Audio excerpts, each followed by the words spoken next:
Estamos iniciando a nossa aula número 251 do nosso curso de Filosofia Espírita, Interpretação dos Evangelhos segundo o Espiritismo. O que eu mais hoje gosto de chamar são aplicações do Espiritismo. Uma ciência vasta, a filosofia se aplica, os conceitos dos espíritos se aplicam a tantas áreas do conhecimento e do saber, a tantas áreas da prática do homem, no seu comportamento, atinge até a psicologia, no seu aspecto moral. Na aula passada, nós estudamos a bênção e a maldição como decorrência ainda do estudo feito sobre o patriarcado e a bênção entre os judeus. Nós dissemos que Jacó tinha recebido a bênção do seu pai quando ela deveria ter sido enviada para o seu irmão Esaú. E, ao mesmo tempo, também ele se apoderou da primogenitura do seu irmão. Ele sendo primogênito e tendo a bênção do pai, ele configura uma autoridade patriarcal e comanda a sua família, a sua clã, vira uma grande liderança. Isso foi, a partir desses fatos, nós resolvemos estudar a bênção e a maldição. Então, esse estudo, meus amados alunos, é tão criativo, ficou tão bonito. E eu falo isso não por vaidade pessoal, eu falo porque, pela ajuda espiritual que eu tenho, quer dizer, essa beleza, essa criatividade, essa inovação que surgiu, não tem a mim como grande intérprete, tem os espíritos que colocaram isso e eu redigi, em parte. É verdade que eu tenho a cultura e esses fenômenos que transitam para a inspiração e às vezes até para a intuição, no caso mais inspiração, quando os homens começam a pesquisar um fato, um evento, ou quando vão escrever uma obra, ou conduzir qualquer ação humana, a inspiração que chega do alto é que os dão a linha diretora a ser seguida, quer dizer, dão o fato em si e às vezes conduzem, como um produtor de cinema, uma linha, um roteirista, no caso um roteirista. Então esse fato de hoje, a bênção e a maldição, ela surgiu justamente por um ato de inspiração mediúnica, tendo como base as ideias sugeridas pelos espíritos superiores a mim, como também o roteiro a ser seguido. Então vamos lá, porque isso é muito importante. E vamos lá. Bênção e maldição. Primeiro, visão da doutrina espírita. Segundo, teorização. A associação das ciências físicas com as qualidades morais do espírito e seu correlacionamento com a bênção e a maldição. Então, o primeiro bloco, ou a primeira sessão, ou a parte, será a visão da doutrina espírita sobre a bênção e a maldição. O segundo será um estudo teórico que eu fiz, associando as ciências da natureza, no caso a física, com as qualidades morais do espírito e correlacionando esses eventos físicos, espirituais, com o fator da bênção e da maldição. Portanto, por trás desse mecanismo da bênção e da maldição, por trás de tudo isso, por trás da liturgia da bênção e da maldição, esconde-se, eu falei tradição, mas é maldição, esconde-se a superstição, o misticismo e toda uma sorte de tradições religiosas. É muito importante. Primeiro, vamos ver a visão da doutrina espírita sobre bênçãos e maldições. Eu vou reproduzir aqui Allan Kardec, que consta no Livro dos Espíritos. Aliás, eu gostaria muito que vocês vissem, as pessoas dizem que o que a hoje falam muitas coisas dizendo esse fato, segundo a doutrina espírita, a visão da doutrina espírita sobre isso, a visão da doutrina espírita sobre a pandemia, o que a doutrina espírita acha sobre a distribuição de renda.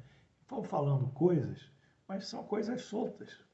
Porque se eles avocam a doutrina espírita para expor o seu discurso, a sua fala, o seu juízo, eles têm que dar referência bibliográfica. Se eles não dão o que a doutrina espírita fala, efetivamente, o que eles dizem é uma opinião pessoal deles, é uma narrativa deles. Então, como opinião pessoal e como narrativa, não tem nenhum valor científico, nenhum valor de juízo mais aprofundado. E o mundo, a rede, a internet, a rede social está cheia desses indivíduos que falam, avocando a doutrina espírita. Um deles disse que Chico Xavier, isso foi até interessante, em 2057 reencarnaria no mundo, seria o dia, a data da reencarnação dele. Ele disse, ora, 2057 fazem quantos anos do lançamento do Livro dos Espíritos?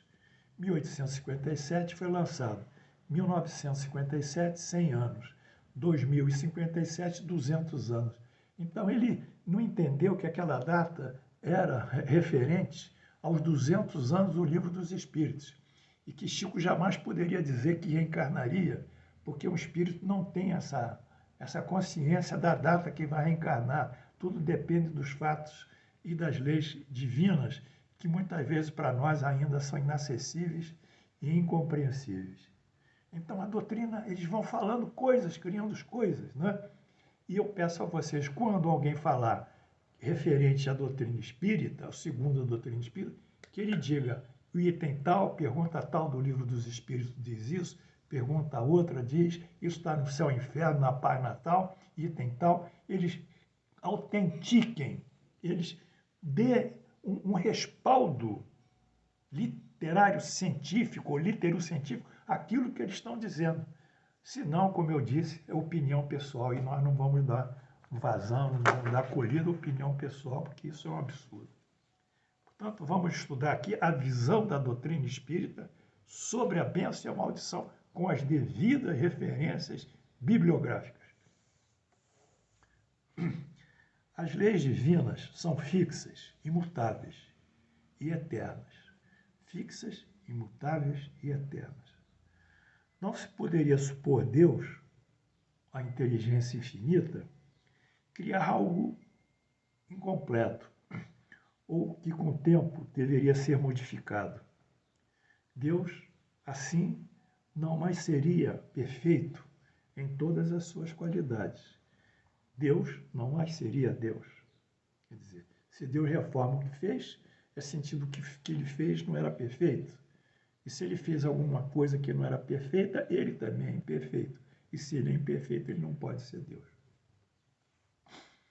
Portanto, essas leis divinas são fixas, imutáveis e eternas. Pergunta 614. O que se deve entender por lei natural? Agora vamos entrar no Livro dos Espíritos. O Livro dos Espíritos, pergunta 614. O que se deve entender por lei natural? A lei natural é a lei de Deus. É a única verdadeira para a felicidade do homem. Indica-lhe o que deve fazer ou não fazer, e ele só é infeliz porque dela se afasta. Portanto, a lei divina é o balizador da nossa felicidade. Esqueçam o que vocês ouviram até hoje. Esqueçam todas essas citações, esses encantamentos. Esqueçam-se. O fato concreto, real, é que as leis divinas balizam a nossa felicidade ou a nossa infelicidade se nós a transgredirmos. Portanto, essa é a pergunta 614. Indica o que deve fazer ao homem ou não fazer, e ele só é infeliz porque dela se afasta. É aí a razão da infelicidade, tá? O afastamento das leis divinas, e é isso que nós vamos aprender nesse bloco. Pergunta 617. Qual a abrangência das leis divinas? concerne outra coisa que não apenas a conduta moral, quer dizer, as leis divinas só atendem à área moral? Não. Resposta: todas as leis da natureza são divinas, visto que Deus é o autor de todas as coisas. O sábio estuda as leis da matéria. O homem de bem estuda as leis morais e as pratica. Então, as leis divinas são leis da natureza, leis materiais e leis espirituais. São os dois grandes blocos que vocês têm que compreender. Toda a física, toda a química, todos os fenômenos da matéria e da energia estão submetidos às leis divinas, porque esses fenômenos são a própria expressão das leis divinas e elas criadas então e foram criadas por Deus. Essa é a primeira, são as duas primeiras perguntas. Kardec, o Livro dos Espíritos, CELD, Centro Espírita Leon Denis, 2016, páginas 303, 304. Vamos estudar agora quais são as consequências dessa abrangência das leis divinas, materiais e espirituais. Leis da natureza, física, química, biologia, outras são divinas. Leis morais são divinas. Dessas leis morais, a primeira é a lei da adoração, até a 10ª, que é a lei da justiça, do amor e da caridade.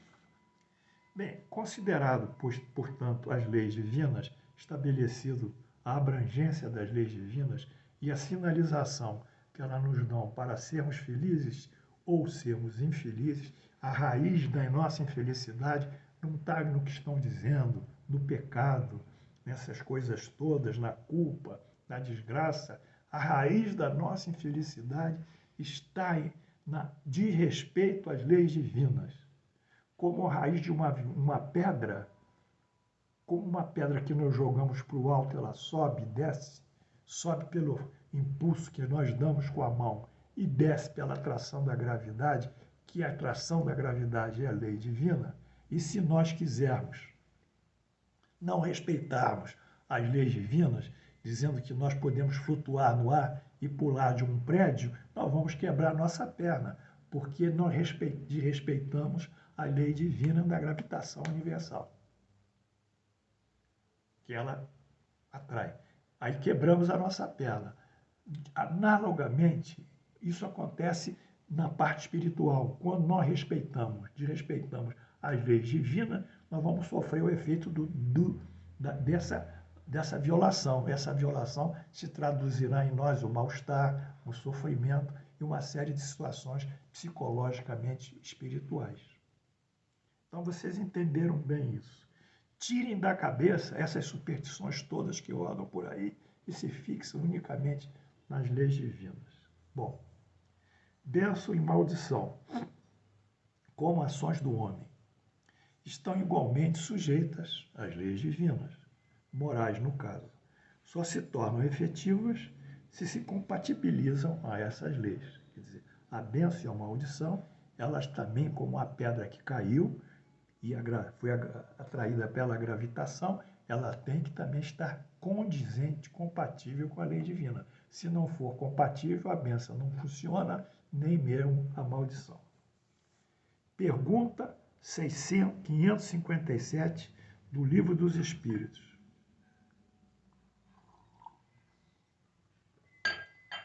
A bênção e a maldição podem atrair o bem ou o mal para aqueles que dela são objetos?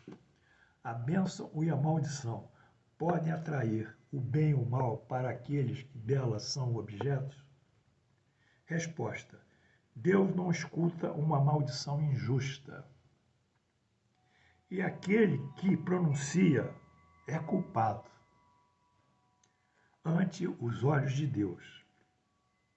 Como temos dois gênios opostos, o bem e o mal, pode haver uma influência momentânea, mesmo sobre a matéria.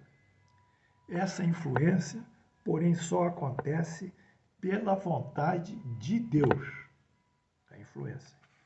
e como acréscimo da prova para aquele que dela é objeto. Ainda vem uma prova.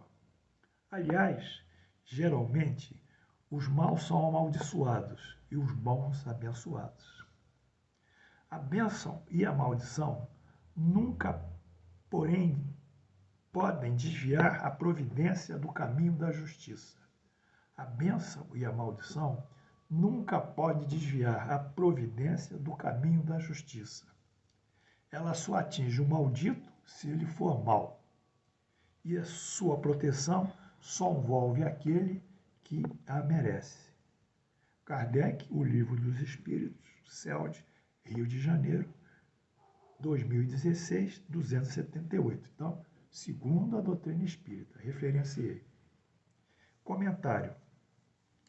As palavras dos espíritos superiores devem ser interpretadas em maior profundidade e em razão da sua alta significação espiritual. Ou seja, esse texto que eu li aqui, da pergunta 557, eu vou interpretar as frases e as afirmações nele contidas, as mais importantes. Vamos lá. Primeira afirmação. 1. Deus não escuta uma maldição injusta. Deus não escuta uma maldição injusta. A primeira indagação é: há então maldição justa? Se Deus não escuta uma maldição injusta, que não tem a justiça, então há uma maldição que seja justa? Pergunta. Mas sendo justa no seu mal, o mal será sempre o mal. Quer dizer, há uma justiça do mal? Será o prejuízo daquele que é alvo? Afinal, qual o limite, então, entre o justo e o injusto? Vamos comentar. Estamos comentando. Nós lembramos, vamos comentar. Não há limite. A compatibilização com a lei divina. Tal qual eu disse, se lança uma pedra ao alto, que após pela lei divina da gravidade cai. Ela seguiu a lei divina da gravidade. Como eu disse, se eu subir uma marquise, me jogar lá embaixo, eu vou quebrar minha perna, porque não respeitei a lei divina da gravidade. Essa analogia cabe para a compatibilização dos nossos atos e pensamentos às leis espirituais. Aqui é a lei da ação e da reação, da causa e efeito. Se o que recebe a maldição em algum momento cometeu mal de efeito igual ao que está sendo desejado nesse momento contra ele, pela maldição fatalmente sofrerá esse efeito. Quer dizer, preexistindo um mal dentro dele, é essa justiça divina. Se preexiste o mal dentro dele e ele é maligno, então ele vai receber a maldição. É a lei das semelhanças. Então há uma justiça, sim, que leva ao mal, porque o homem produziu o mal. Mas o mal vai ter que resultar no bem. Então o mal é um veículo transformador do indivíduo. Não é um pecado, porque o espiritismo não tem pecado, não tem culpa. O espiritismo tem ignorância e tem reabilitação. É muito diferente a nossa visão. Nós não somos masoquísticos, ficamos pregados numa cruz com o rosto pendente, sofrendo eternamente. Nós somos homens e mulheres que crescem espiritualmente a partir dessas experiências de vida. E essas experiências de vida somadas, somam e fazem as grandes reencarnações, que é o nosso grande veículo de aprendizado. Para a frente, para o alto, positivamente, construtivamente, progressivamente, evolutivamente, são os fatos que a doutrina espírita a nós consigna. Segunda frase. Dois gênios opostos, o bem e o mal. Diz. Bom, aí dois gênios, nós todos temos dois gênios opostos, são condições espirituais que facilitam a bênção e facilitam a maldição.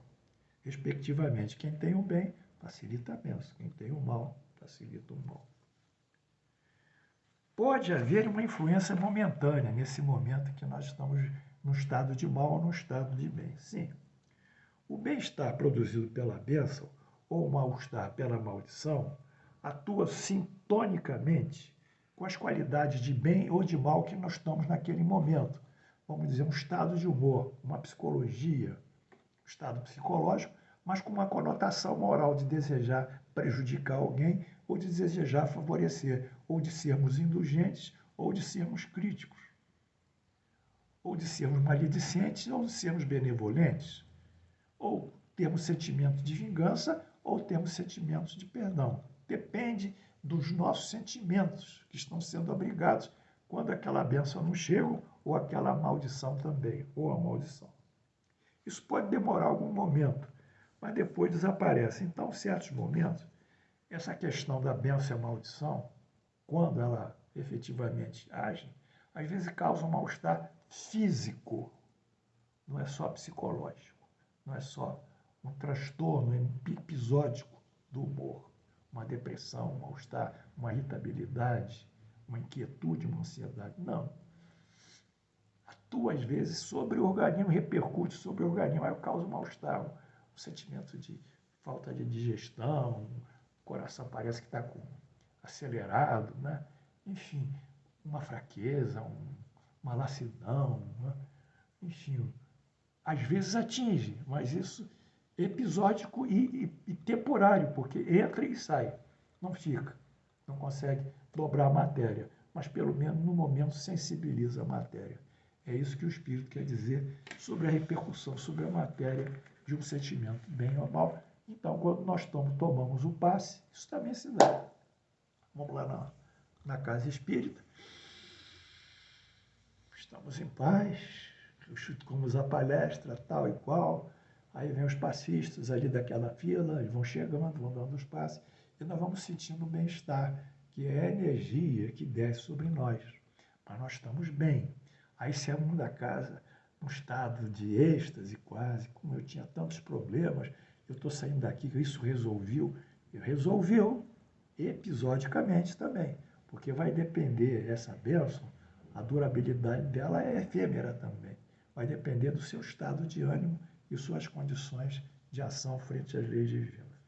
Bem, na próxima aula nós continuaremos, já que não temos condições de avançar em função da complexidade do texto. E eu tenho que ser muito bom de data. Eu espero que vocês tenham compreendido o que foi dito aqui e sobre a bênção e a maldição, sobre as condições, sobretudo, das leis divinas, elas indicam a felicidade ou a infelicidade, né? De acordo, e tirando, portanto, toda essa superstição, essa crendice, essas tradições religiosas seculares que, em vez de libertar vocês, aprisionam num sentimento de culpa, num sentimento de constrangimento, de ressentimento, de dor, enfim, dor moral. Vamos em frente, que o Espiritismo é libertatório.